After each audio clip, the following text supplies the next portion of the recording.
नमस्कार दोस्तों। कहते हैं कि दुनिया में मन सबसे ज़्यादा शक्तिशाली चीज़ होता है। अगर किसी चीज़ को तुम पूरे मन से चाह लो तो तुम उसे हासिल कर सकते हो। ये मैं नहीं कहता, यह सभी महापुरुषों का कहना है। लेकिन अगर यह सत्य है, ये सच है, तो हम जो अपने मन से चाहते हैं वह हमें हासिल क्यों नहीं होता है। भाई, कोई भी इंसान अपने मन में तो दुख नहीं चाहेगा, लेकिन वो रहता तो दुखी है। हर इंसान अपने मन से तो कामयाब होना चाहता है, खूब पैसा कमाना चाहता है, लेकिन फिर भी वह कामयाब नहीं होता।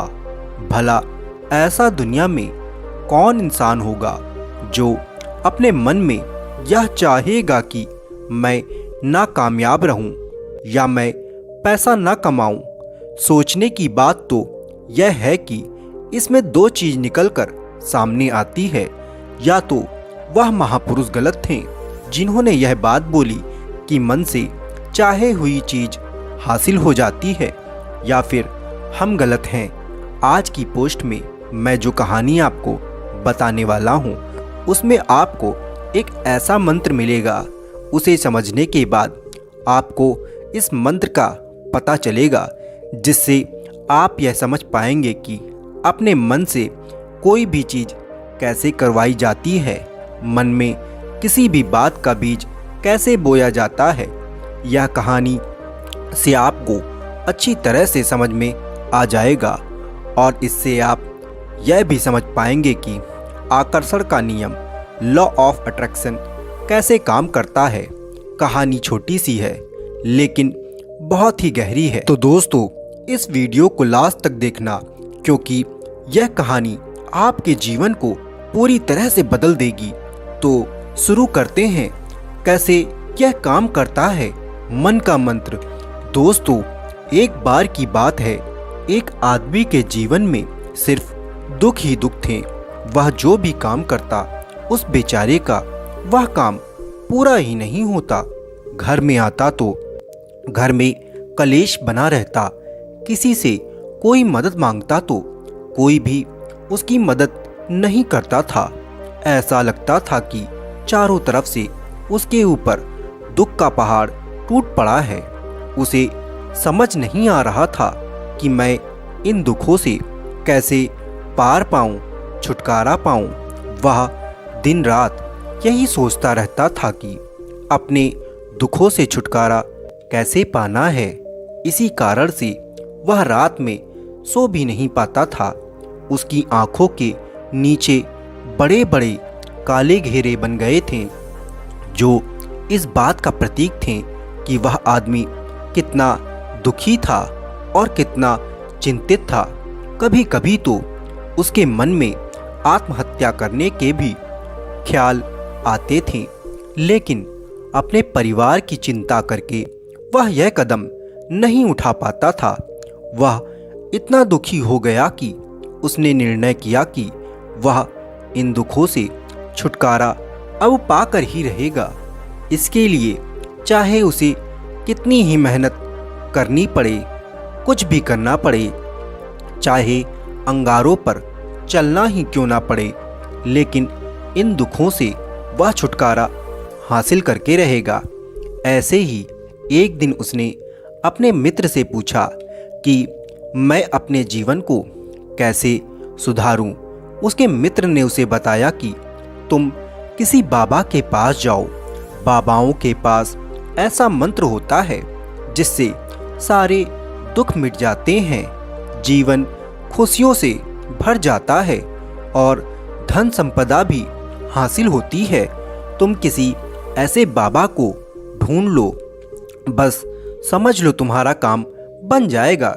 उस आदमी के मन में यह बात अब पूरी तरह से पक्की बैठ गई थी कि कोई बाबा ही अब मेरा दुख दूर कर सकता है, और इसीलिए उसे किसी भी बाबा के बारे में पता चलता तो वह उस बाबा के पास पहुंच जाता, उस बाबा को अपनी समस्या बताता और उससे उसका समाधान पूछता और कहता कि बाबा, मैं कुछ भी करने के लिए तैयार हूँ, लेकिन मेरी इन समस्याओं से मुझे छुटकारा दिला दीजिए।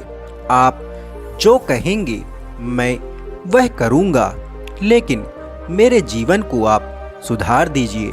बाबा उसे कुछ टोने टोटके बताते थे करने के लिए, और बदले में दान दक्षिणा भी ले लेते थे कि यह टोना टोटका करने के बाद तुम्हारे घर में सुख शांति बनी रहेगी। बस इस टोटके को पूरी विधि के साथ करना। वह आदमी घर लौटकर पूरी विधि के साथ टोने टोटके करने लगा, लेकिन बहुत टोने टोटके करने के बाद भी उसके जीवन में कुछ बदलाव नहीं आया। इसके विपरीत उसका जीवन और ज़्यादा दुखी हो गया। जो भी बाबा उसे टोने टोटके देता था, वह बदले में उससे दान दक्षिणा लेता था, जिससे उसका धन भी धीरे धीरे खत्म हो रहा था। इससे इसके जीवन में दुख और ज़्यादा बढ़ गया। तब उसे लगा कि बाबाओं के पास जाने से तो मेरे जीवन में दुख कम होने की वजह बढ़ते ही जा रहा है, तो मुझे अब क्या करना चाहिए? बाबाओं के पास जाऊं या ना जाऊं? फिर एक दिन एक आदमी ने उसे बताया कि तुम अपने घर में किसी पंडित को बुलाकर हवन करवा लो। हवन होगा, घर शुद्ध हो जाएगा। कोई भी बुरी ऊर्जा होगी घर में तो वह घर से बाहर चली जाएगी। किसी पंडित को बुलाकर पूरे विधि विधान से उसे घर पर शुद्ध करवाओ, पूजा करवाओ, उसे मंत्र उच्चारण करवाओ, हवन कराओ, जिससे घर में सुख शांति आए। उस आदमी के मन में अब तो यह बात भी बैठ गई और उसने एक पंडित को बुलाया, अपने घर पर बुलाकर हवन करवा दिया। हवन अच्छी तरह से संपन्न हुआ। बदले में पंडित ने भी अच्छी दान दक्षिणा ली और उसके बाद वह वहाँ से विदा हो गया। लेकिन कुछ दिनों के बाद उस आदमी को अब यह महसूस हुआ कि उसके जीवन में अभी भी कोई बदलाव नहीं आया है। अब वह आदमी पूरी तरह से दुखी हो गया और ज़्यादा परेशान हो गया। अब तो उसे लगने लगा था कि मेरे जीवन में से दुख तो कभी खत्म ही नहीं होंगे, और यही सोच सोचकर उस आदमी का और ज़्यादा बुरा हाल हो गया था। फिर एक दिन उसे अपने मित्र से एक ऐसे बाबा के बारे में पता चला, तो समाधान बताने के लिए कोई दान दक्षिणा वह नहीं लेता था।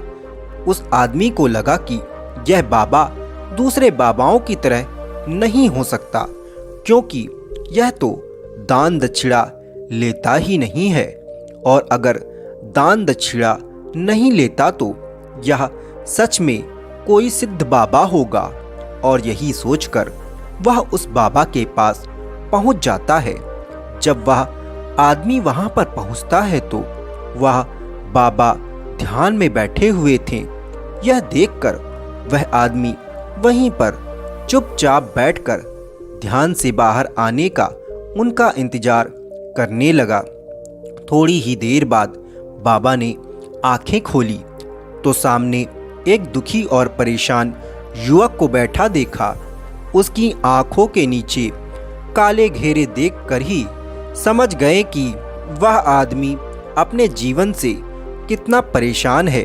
उसे संबोधित करते हुए बाबा ने पूछा कि बच्चा, क्या चाहते हो? बाबा के पास क्या लेने आए हो?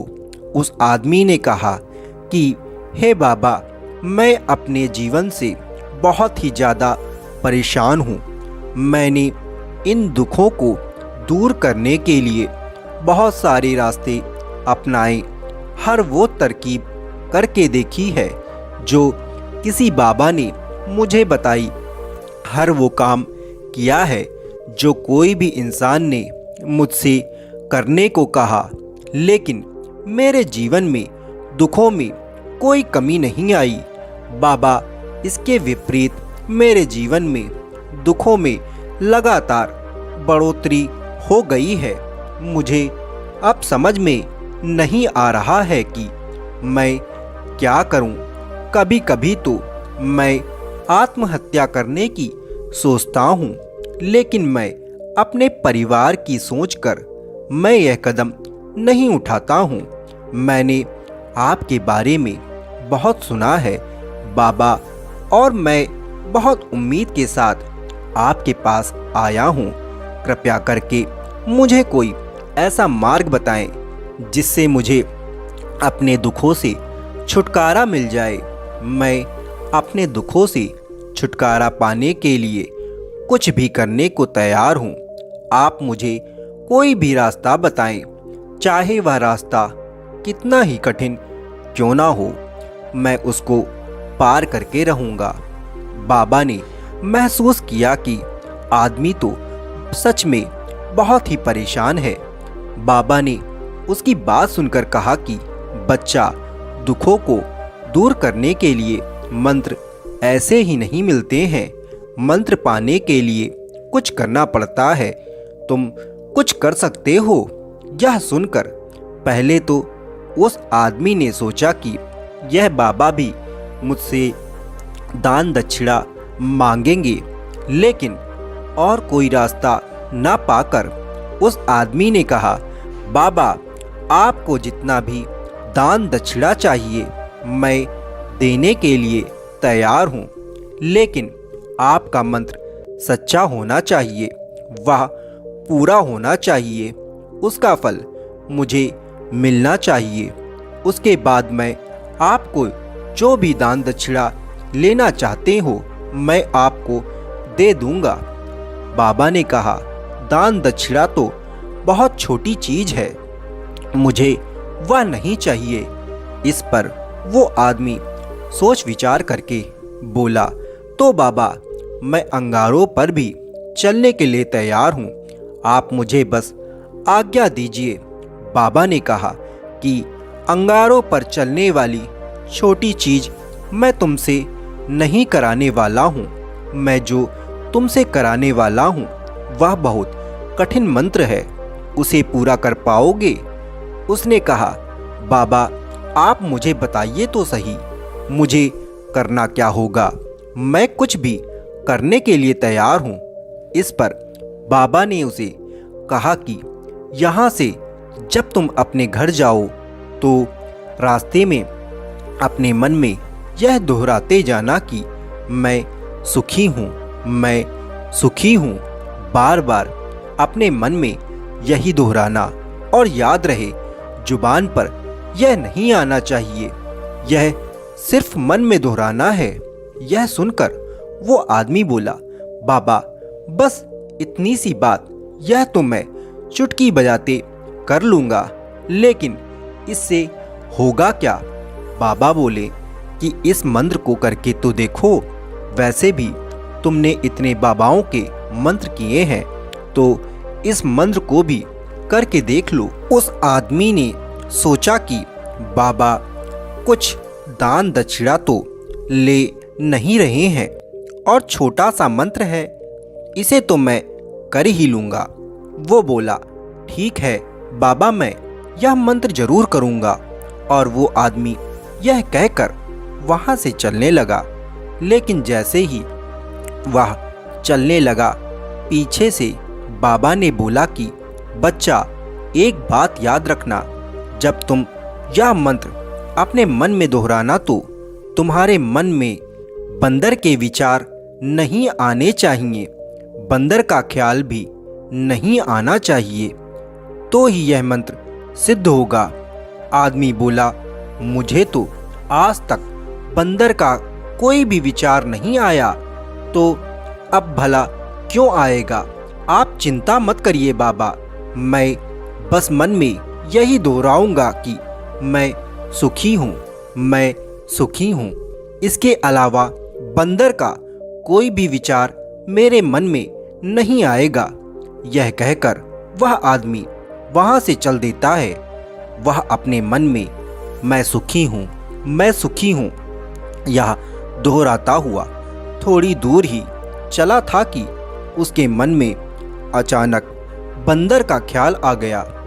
बंदर का ख्याल एक बार आया और चला भी गया, लेकिन उस आदमी ने सोचा, आज तक तो मुझे बंदर का कोई भी विचार नहीं आया, यह आज बंदर का विचार क्यों आ गया।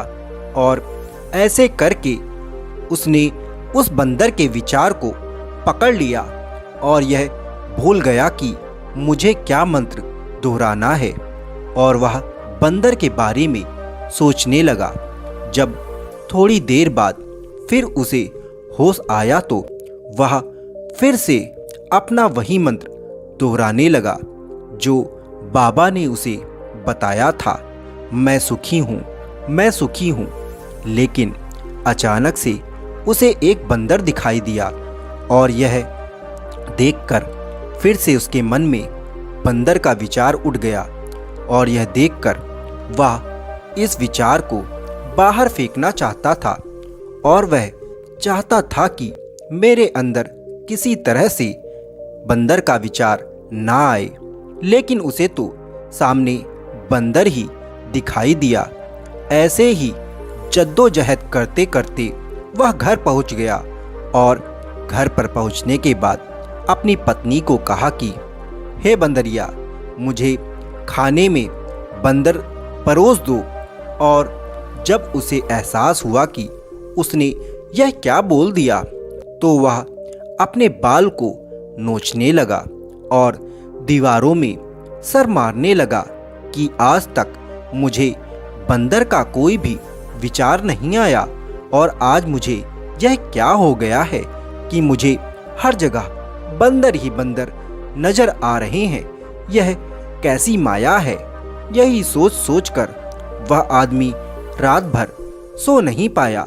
रात भर करवटें बदलता रहा और सुबह उठकर सीधे उसी बाबा के पास पहुंच गया और उसके चरणों में गिरकर कहा कि बाबा, पता नहीं क्या चमत्कार हो रहा है।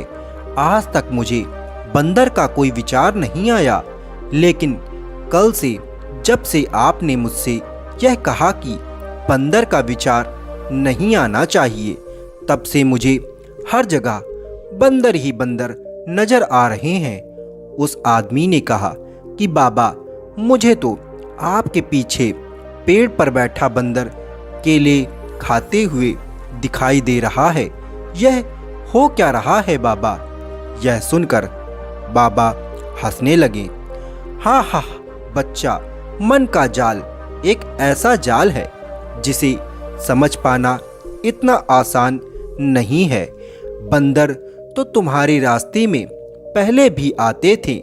जब तुम मेरे पास आए थे तो इन्हीं पेड़ों पर यह बंदर घूम रहे थे, लेकिन तब तुम्हारे ध्यान में यह बंदर नहीं था। तब तुम्हारे ध्यान में सिर्फ दुख थे। इसके बाद बाबा ने उसे बताया कि बच्चा, हम जिस चीज़ से भी दूर भागना चाहते हैं, वही चीज़ हमारे मन में बहुत गहरे में प्रविष्ट हो जाती है और हमारे अंतर मन में समा जाती है। असल में हम जिस चीज़ से छुटकारा पाना चाहते हैं, उससे छुटकारा इसीलिए पाना चाहते हैं कि वह हमारे साथ बहुत गहरे से जुड़ी हुई है, और हम जितना ही उससे छुटकारा पाना चाहते हैं, वह उतनी ही गहरी हमारे मन में बैठती चली जाती है और आखिरकार हमारे अंतर मन में छा जाती है। ऊपर से तो हम चाहते हैं सुखी होना कि मैं सुखी हूँ, मैं सुखी हूँ। हमारे होंठ भी यही बोलते रहते हैं, लेकिन हमारे मन में दुख समाये होते हैं। हमारे विचारों में, हमारे मन में दुख ही दुख दिखाई देते हैं। इसीलिए अपनी जुबान से बार बार यह बोलने से कि मैं सुखी हूँ, मैं सुखी हूँ, हम सुखी नहीं होंगे जब तक यह मंत्र हमारे अंतर मन में प्रविष्ट नहीं होगा। इस पर उस आदमी ने पूछा कि बाबा, लेकिन यह मंत्र हमारे अंतर मन में प्रविष्ट कैसे होगा? यह सुनकर बाबा ने कहा कि बच्चा, अपने दुखों से लड़ना बंद कर दो। जब तक तुम अपने दुखों को दूर करने की सोचते रहोगे, तब तक वो दुख तुमसे चिपके रहेंगे। तब तक वो दुख तुम्हारे अंतर मन पर अपना राज बनाए बैठे रहेंगे। और जिस दिन तुम उन दुखों के बारे में सोचना ही छोड़ दोगे, उन दुखों से छुटकारा ही नहीं पाना चाहोगे, उसी दिन से तुम्हारी जिंदगी से दुख गायब हो जाएंगे। क्योंकि किसी भी चीज़ से छुटकारा पाने के लिए हमें उस चीज़ के बारे में सोचना पड़ता है, और हम जितना ही उस चीज़ के बारे में सोचते हैं, वह उतनी ही गहरी हमारे मन में प्रविष्ट होती चली जाती है। दोस्तों, हम अधिकतर समय दुखों के बारे में ही सोचते हैं। हम यही सोचते हैं कि हमारे जीवन में दुख है और हमें इससे छुटकारा पाना है। इसी वजह से बार बार सोचने से वो दुख हमारे अंतर मन में प्रविष्ट हो जाते हैं और हमें एहसास भी नहीं होता। इसीलिए अगर तुम दुखों से छुटकारा पाना चाहते हो तो दुखों से छुटकारा पाने के बारे में सोचना छोड़ दो। तुम्हें दुखों से छुटकारा मिल जाएगा। अक्सर आदमी धूम्रपान छोड़ना चाहता है, शराब छोड़ना चाहता है, सुबह अपने आप से यह वादा करता है कि मैं कोई भी गलत काम नहीं करूँगा, लेकिन शाम को जब लौटता है तो नशे में चूर होकर लौटता है। ऐसा क्यों होता है? जो हम सोच रहे हैं वह पूरा कर नहीं पा रहे हैं। असल में हम उस चीज़ को बहुत ज़्यादा तवज्जो दे रहे हैं, उस चीज़ को बहुत ज़्यादा अहमियत दे रहे हैं। जब भी हम उस चीज़ को छोड़ने के बारे में सोचते हैं तो हम उसकी इम्पोर्टेंस यानी कि विशेषता और ज़्यादा बढ़ा देते हैं। हमारा मन उस चीज़ के बारे में जितना ज़्यादा सोचेगा, शराब या धूम्रपान छोड़ने के बारे में जितना सोचेगा, हमारा मन उतना ही उस चीज़ के पीछे ज़्यादा भागेगा। हमें उस चीज़ से लड़ना नहीं है, बल्कि बिना सोचे गुजर जाना है। और अगर हम इस मंत्र को समझ लेते हैं तो हम अपने जीवन में जो भी पाना चाहते हैं उसे अपने अंतर मन में डाल सकते हैं। और एक बार वो लक्ष्य हमारे अंतर मन में बैठ जाता है तो फिर सफलता पाने में कोई समस्या नहीं आती है, कोई दिक्कत नहीं आती है। तो दोस्तों, यह कहानी आपको कैसी लगी कमेंट करके ज़रूर बताएं, और चैनल पर नए हों तो चैनल को अवश्य सब्सक्राइब करें और बेल नोटिफिकेशन ऑन करें ताकि इसी प्रकार की कहानियाँ आप तक सबसे पहले पहुँच सके। नमस्कार दोस्तों।